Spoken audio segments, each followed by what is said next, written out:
Hi, I'm Ralph Bernstein, and I'd like to tell you my story about life and love. I didn't know much about either one when I was young. My life as an adult began when I graduated college and I got a job at a small radio station in New York's Hudson Valley. I was glad to have the job, but I was working long hours for low pay in a town where I didn't know anyone. It was pretty lonely. But then I learned about a local singles group. The first event I went to was a party being held by one of the members in her apartment. Her name was Linda. She greeted me warmly at the door when I arrived. We chatted for a bit. It wasn't love at first sight. I didn't ask her out until a few weeks later. But then we started dating, and we started seeing a lot of each other. We'd go to dinner or a movie. We'd talk about our friends, our families, our jobs. We'd give each other help and advice. We'd been going together about 5 months, and I thought of Linda, and I smiled. And then I realized I smiled every time I thought of her. I wanted to be with her all the time. So I asked her to move in with me. And she said yes. I was delighted. I had this tiny little apartment on top of a store that had always felt too small. But with Linda there, it just seemed right. About a month later, we went window shopping for mattresses. We got home, Linda went in the bathroom, I sat on the bed, and I thought about the fact that every mattress we looked at came with a 10-year guarantee. And I wondered, are we still going to be together in 10 years? And then I realized I couldn't imagine us not being together. I thought, this is long term. You want it to be. Who are you kidding? Linda came out of the bathroom. I took a deep breath and I said, "You want to marry me?" She stopped dead in her tracks, completely startled. And then she said, yes. We were both so happy. Our wedding was a few months later at a catering hall on Long Island near Linda's family. We rented the bridal suite in the neighboring hotel. It was this huge room with a giant bed, red walls, and white trim. After the reception, we were walking down the hall to the room, holding hands and smiling. As we got closer, Linda pulled me toward the room, eager to get there. We got inside, we closed the door, we smiled at each other, and she said, "Turn on the TV." What? "Turn on the TV. It's almost time for the concert." Back then, Linda was a big fan of Frank Sinatra, and that night, he was doing a live concert on television. So I turned on the TV. The picture was a little fuzzy, so I tried to fix it.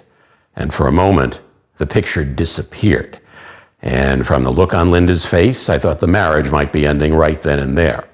Fortunately, I got the picture back. It wasn't fuzzy. We sat on the bed next to each other.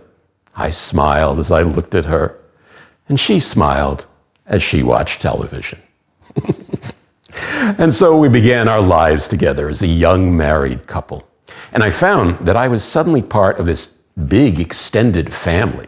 Linda had all these aunts and uncles and cousins, all of whom lived within driving distance, and they saw each other frequently. This was a new experience for me. I came from a smaller family, and when I was growing up, we didn't live near my relatives, so I rarely saw them. But now we'd constantly be going to a get-together or a pool party or a wedding. One time, we were at this family gathering, and I was sitting on the floor playing with the young children of one of Linda's cousins. And I thought, these are my cousins. This is my family. We'd been married about 5 years when we bought our first house. It was an old colonial that needed some work, so we went shopping together for paint and wallpaper, furniture and fixtures. We didn't always like the same things, but we learned to see things through each other's eyes and to respect each other's opinion. And we took a lot of pride in making that house our own. About a year later, Linda became pregnant. I was thrilled and scared. What did I know about raising kids?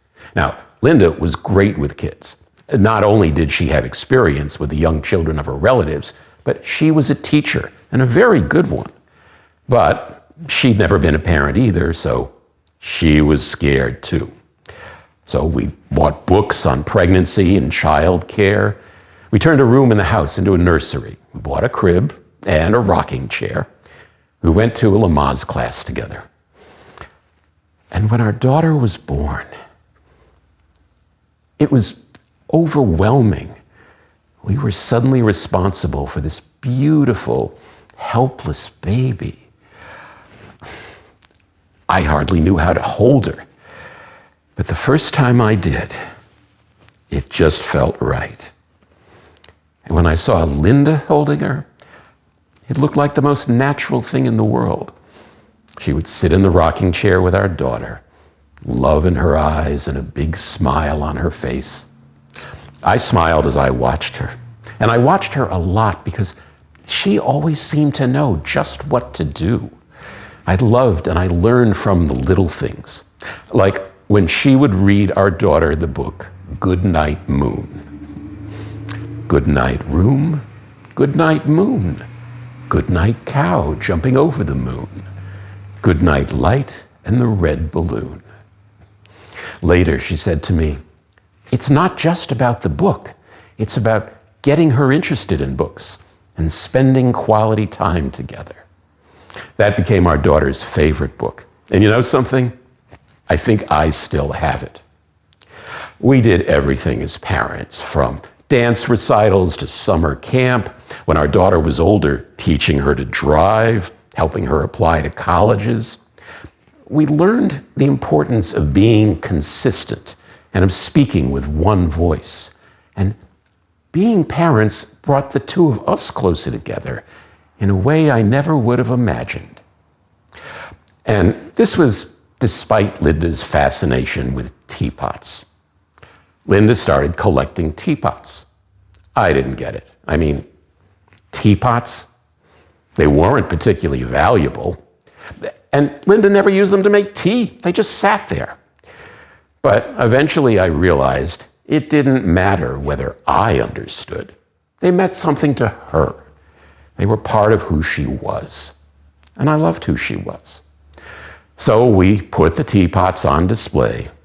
And occasionally, when I was traveling on business, I would buy her another teapot. Linda and I loved traveling together. We went lots of places, and we were looking forward to doing more in the future as we were nearing retirement.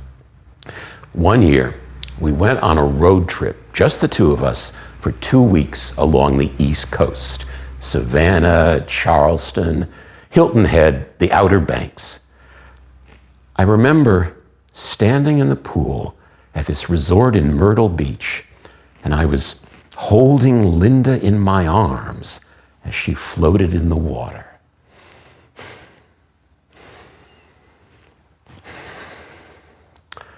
It was the last time we did something like that together.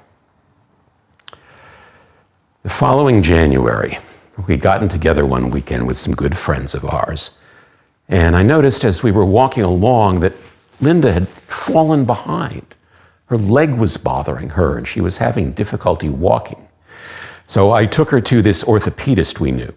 He said that while her leg was bothering her, from her description, he thought the problem might originate in her back. And I thought, okay, maybe it's a pinched nerve. He did a CAT scan of her back, and when we met with him to get the results, he came into the room with this concerned look on his face. He said, there's something there I don't like. He wasn't sure what it was, and he wanted us to see a specialist he knew, an oncologist. When your doctor tells you there's something he doesn't like, and he wants you to see a cancer specialist, that's when you get scared. So we made an appointment to see the oncologist. We had to wait a week to get in to see him, and during that week, we didn't talk about it. We just ignored the elephant in the room. But every time I looked at Linda, I could see the fear in her eyes. Finally, when we saw him, he said that while cancer was a possibility, he wouldn't know for sure without doing a test. So we had Linda lie face down on the examining table, and he took a small biopsy from her back. Linda squirmed. Linda gasped as he did it, and I was the one who sat there squirming. Then we had to wait another week of pretending everything was fine before we got the results. When we saw him again, he gave us the news. Linda had multiple myeloma. It's a type of blood cancer, but it can also cause tumors. And the problem in her leg was caused by a tumor pressing against her spinal cord. We held hands tightly. It was bad news, but it wasn't hopeless. The doctor said it was treatable, and we were determined to do everything we could to fight it and to win that fight.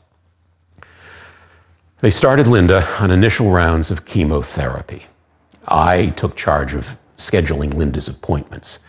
It wasn't much, but I was glad I could do something to help. And that went on for a few months, and aside from the chemotherapy, we just went about our lives and tried to hold on to some semblance of things being normal. Linda never complained, but whenever I looked at her, I could see she was scared. So I tried to comfort her, to be there for her, act as normal as possible. But I was scared too. I kept thinking, this isn't right. This shouldn't be happening. When will this be over? At first, we didn't tell anyone except our daughter, who was now living on the West Coast. A colleague at work saw Linda limping, and she said, "Oh, it's nothing." There were times she had to call in sick, and she made up some excuse. She didn't want to be a burden to anyone, and we didn't want people looking at us differently. But over time, we felt we had to start telling people because Linda wasn't getting any better. Those initial rounds of chemotherapy caused some improvement in her blood work, but not the tumor. In fact, it was getting worse. By July 4th weekend, that Saturday morning, Linda woke up and she couldn't walk. She wasn't in pain, but she couldn't walk. I felt helpless. I didn't know what to do. I called the oncologist. He said to meet him at the hospital. And then, after I hung up, I stood there trying to figure out how I was going to get Linda out of the bed, down the stairs, and into our car. I called the local police department. When an officer showed up at the door, he was young and strong looking, and I thought, great, he and I can carry Linda down the stairs. But when I suggested that to her, she gave me a look that said, "Are you kidding me?" I think she had a vision of us dropping her. So the officer called for a paramedic. When he arrived, he took this chair out of his ambulance that had an unusual array of wheels underneath, so you could safely roll it down a flight of stairs without falling over. The two of them got Linda into the chair, down the stairs. They helped me get her into the car. I thanked them and we left. The oncologist was waiting for us at the hospital. He said, "There aren't many emergencies in oncology. This is an emergency." They started Linda on radiation treatments to shrink the tumor. That went on for a couple of months, and eventually they told us it had worked. The tumor was gone. I thought, now we're getting somewhere. Even better, they had Linda undergo a stem cell transplant. They call it a transplant, which makes it sound like surgery. It's not. They do the whole thing through an IV. They take out some of Linda's stem cells, treat her with strong chemotherapy to wipe everything out, then give her the stem cells back to rebuild her immune system. The chemo made Linda feel awful, and it made her hair fall out, although eventually it grew back. Then they just monitored her for a series of weeks, and eventually they told us it worked. The cancer was in remission. We held hands and smiled at each other. We almost cried from relief. The side effects, the misery, they'd all been worth it because it worked. And I thought, we are going to beat this. But Linda still couldn't walk. The tumor was gone, but it had bruised her spinal cord. At first, the oncologists weren't much help. They didn't know how to fix that. But then one of them came up with the idea that we should contact this local rehab facility that specialized in spinal injuries. So I did some research on the place. I identified one of their doctors who sounded good. We made an appointment, went in, and they approved Linda for therapy. That was the first time I realized that I had something important to do. Not just getting her into the rehab facility, but being Linda's advocate, making sure she got all the care she needed. That was something that mattered. She went to the rehab a few times a week. Linda was very popular with the therapists there. She would talk and joke with them, ask them about their own lives. She'd never complained, even when it was difficult. Most of the time when she was there, I waited in the lobby. One time, I wandered back to the therapy area. I saw them helping Linda as she was straining to walk. She saw me, and I said to her, "You gonna be ready for the marathon soon?" "Maybe next week." It was so good to see her smiling again. By the spring, Linda was able to walk with a cane, and she even returned to work part-time, although going to work did make her tired. Linda and I had been talking for a couple of years about the possibility of her retiring. I had already retired, and we were looking forward to when we both were. Sleeping late, eating out, going to the movies, going on cruises, visiting our daughter more often. One day that spring, Linda had come home from work. We were having dinner, and she said, "I think I'm ready to retire." "Okay, why?" "It's not fun anymore." I helped her put in the paperwork. Her colleagues gave her a nice send-off. And on a Friday evening in May, we went out to dinner to celebrate her last day. It was also a victory celebration. We had been through a horrible, frightening year. And now, finally, we could breathe easier and look forward to better times. Then we got a phone call. The oncologist told us that Linda had a particular genetic defect, which increased the risk of the cancer coming back. So even though it was in remission, they wanted her to have another stem cell transplant to prevent a recurrence, but this time with cells from a donor. They didn't do that very often. Most of the time, a patient's own stem cells work just as well. They saved the donor transplants for the high-risk cases. But we weren't particularly worried. Even though the first transplant made Linda feel sick, she came through it all right. And they do have a high rate of success. So the week after Linda retired, she went in the hospital for the donor transplant. They gave her high-dose chemotherapy, followed by the donor cells. The chemo made Linda feel awful. She was unable to do anything except lie in bed. It was hard to see her that way, but it wasn't surprising. But then, after a few days, one of the doctors came to me and said, "Linda's kidneys aren't functioning the way they should. We need your consent to put her on dialysis." That was alarming, though they said there was a good chance her kidneys would recover. But as I signed the consent form, I couldn't help thinking, this shouldn't have happened. When will this be over? I came to the hospital every day, and I had nothing to do. I would sit by Linda's bed all day with the TV on in her room, barely paying attention to it. I felt alone and helpless, just looking for ways to kill time. At night, I'd go home to have some dinner and sleep. We'd moved a few years earlier into a 2-story townhouse, and without Linda, it felt cold and empty. The days dragged into weeks. Linda remained on dialysis. There was no sign of improvement in her kidneys and no sign of improvement in her immune system. It doesn't happen often that the doctors finally admitted that the transplant had failed. Linda's body simply did not accept the donor's cells.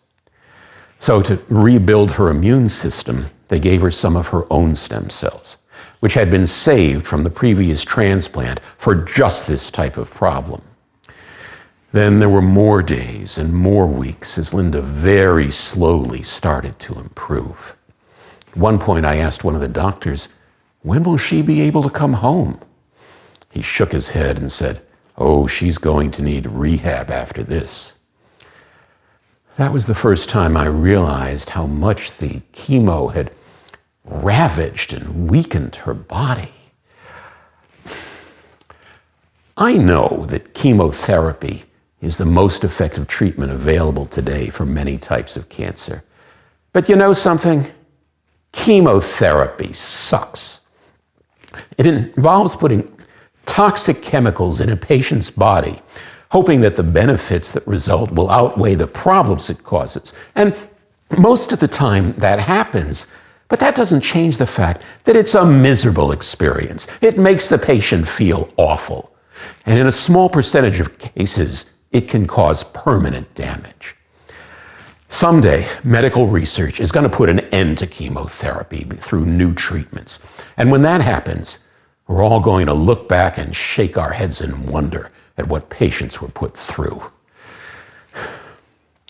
Finally, after more than 10 weeks in the hospital, Linda had improved enough to be transferred. She went to a nursing home that also took short-term patients like her. When she wasn't in her room, she'd be in a wheelchair, either in the dining hall or this community room they had to watch TV or for some kind of entertainment program. I would sit with her. It was a nice place, but we didn't want to be there. 3 times a week, an ambulance would come and take us to the dialysis center. It was like a factory. There were about a dozen stations, each one with a dialysis machine, a recliner, and a small TV. And there was this never-ending routine. They'd bring a patient in, seat them in the recliner, hook them up through an IV to the machine, let the machine clean their blood for a couple of hours with the staff monitoring. And when it was done, unhook them, send them on their way, and bring in the next patient. Every station was full all day long, 6 days a week. The staff there barely had time to breathe.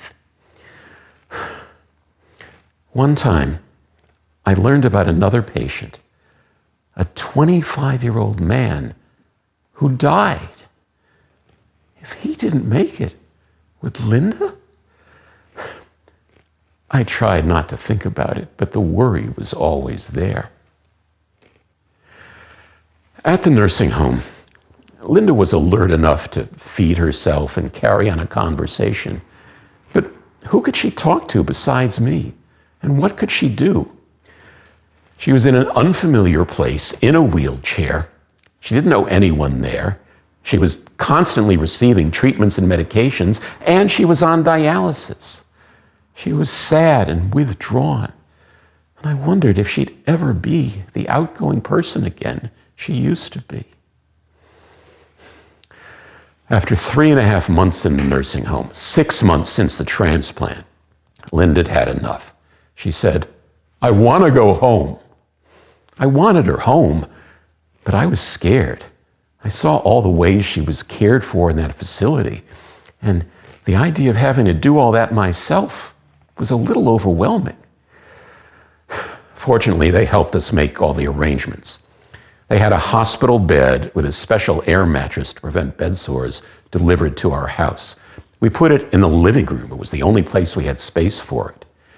During the first few months, we had aides and nurses coming to the house to help. It seemed like every day I learned about something new I had to remember or deal with. I was now a caregiver. I had barely known what that meant. I learned quickly. I scheduled Linda's appointments. I dealt with the insurance company and the ambulance company. I rode with her in the ambulance. I was constantly watching her condition to see if there was any change. I shopped and cooked. I sat with her and watched TV. I gave her sponge baths. I changed her diapers. I tried to talk and joke with her as much as I could, but there were a lot of silences. We kept running out of things to talk about. But even without talking, we were there for each other. Either one of us could look up and see the other. And Linda knew that if she needed anything, I would always be there to get it for her. But I was exhausted. Physically, emotionally, I craved a day off. And that made me feel guilty. Linda never got a day off. She couldn't get up and go anywhere or do anything to escape. No matter how hard it was on me, it was harder on her. And that's why, no matter how tired I was, I kept on doing whatever needed to be done. Anything else would have been unthinkable. Aside from the trips in the ambulance, we were stuck at home all the time. It was making us stir crazy. So we decided we had to do something about it. Working with the rehab center where Linda had gone, we were able to get her a power wheelchair. I had a ramp installed in front of the house and a stair lift inside, and I sold Linda's car and replaced it with a wheelchair van, which is actually a minivan with some seats removed and a ramp at it. There were times when people praised me for how I took care of Linda. I was never comfortable with that. I always felt I wasn't doing enough. You see, for me, everything I did was overshadowed by what I couldn't do.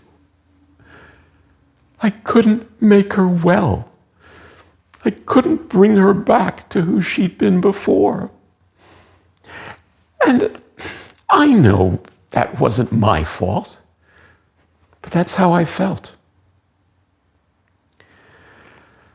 While Linda remained fairly alert, over time, physically, she wasn't getting any better. In fact, she was getting worse. Her hands gradually became very stiff to the point where she couldn't use them anymore. So I was not only cooking for her, I was feeding her.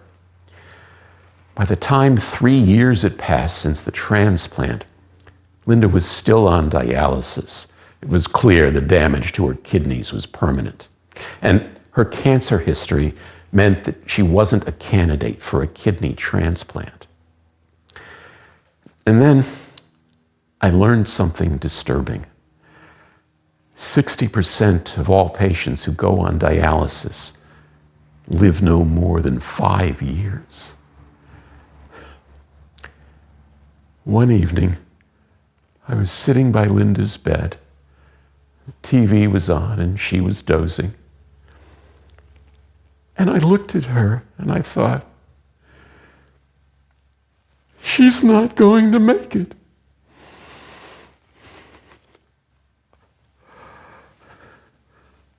I saw myself in the house without her, alone and lost.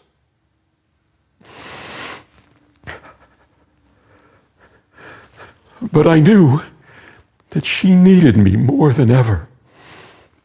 And if I couldn't save her, I was going to do everything I could to make her as comfortable as possible.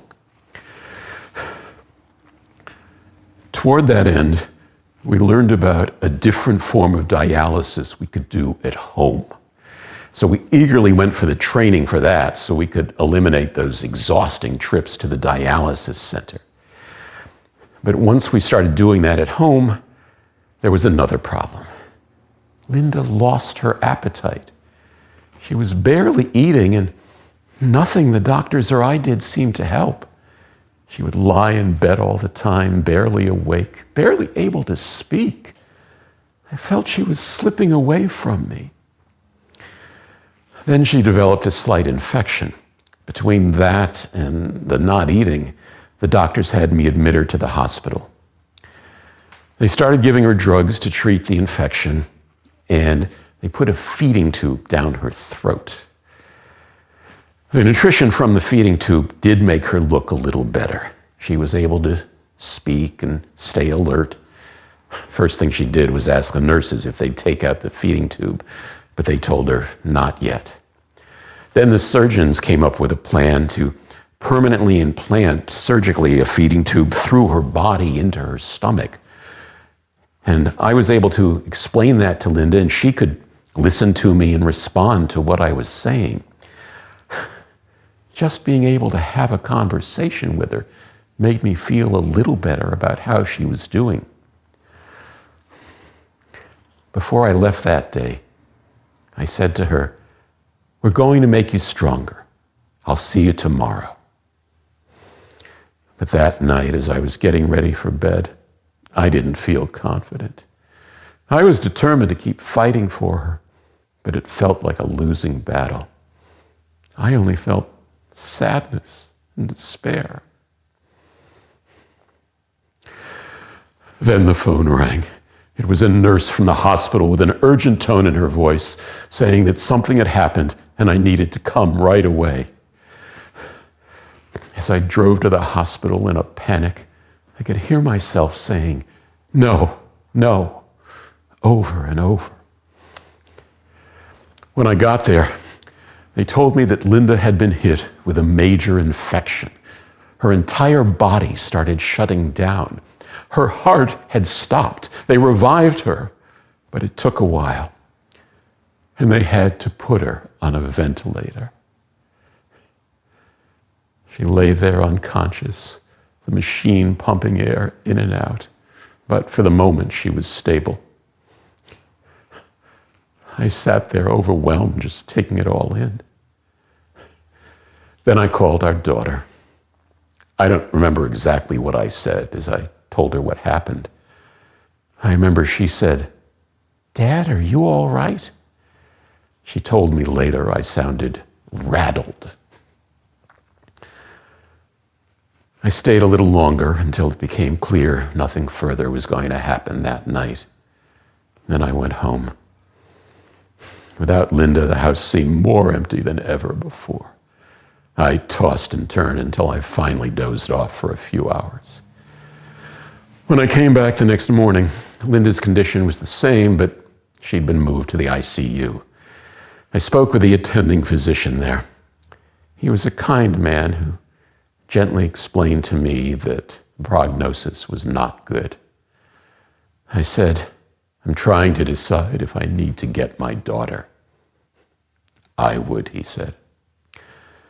I called her, and as I was explaining the situation, she interrupted me and said, "Dad, do I need to come there?" "Yes, you do."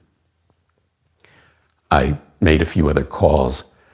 I don't remember much about the rest of that day. I remember I stayed at the hospital and went home that night. When I returned the next morning, they said Linda was declining, and they wanted to discuss what to do. I said I wanted them to keep her alive until our daughter arrived that afternoon. I met her at the airport. We hugged tightly for a long time. Then I drove her directly to the hospital. I sat by Linda's bed for a while and then went home. When we talked that night, we agreed we didn't want to prolong her suffering. The next morning, we were about to leave when they called. It was a nurse telling us that Linda was worsening rapidly. I told them we were on our way. When we got there, we went directly to her room. I couldn't help feeling that I'd failed her. I was supposed to keep her from harm. And neither I nor the doctors had been able to do that. And I knew it was time to let her rest in peace. I gave the order to take her off the ventilator. They removed the breathing tube and turned the machine off. At first, nothing much happened. The nurse left us alone and we sat by the bed. Linda was still connected to a monitor, and I could see that her heart rate was gradually slowing down. I have no idea how long it took. I kept staring at the monitor, watching her heart get slower. I couldn't look at my daughter. Neither one of us spoke. And then the line on the monitor went flat, and she was gone.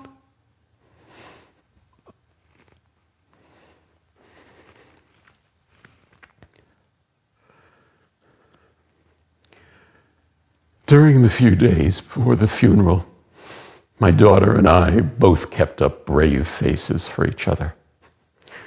She's a lot like me. I delivered the eulogy at the funeral. I talked about what Linda meant to people, what family and friends meant to her.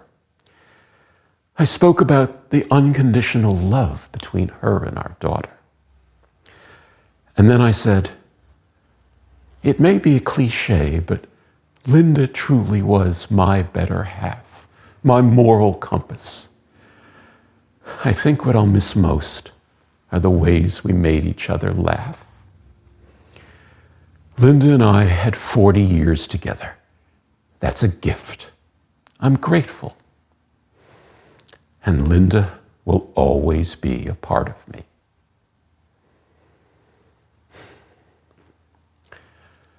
A few weeks later, I met with the monument company to arrange the headstone on the grave.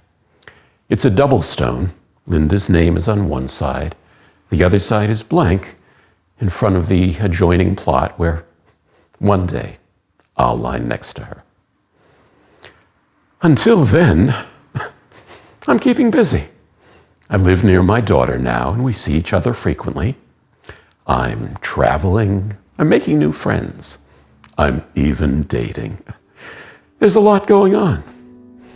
So if you'll excuse me, I've got things to do.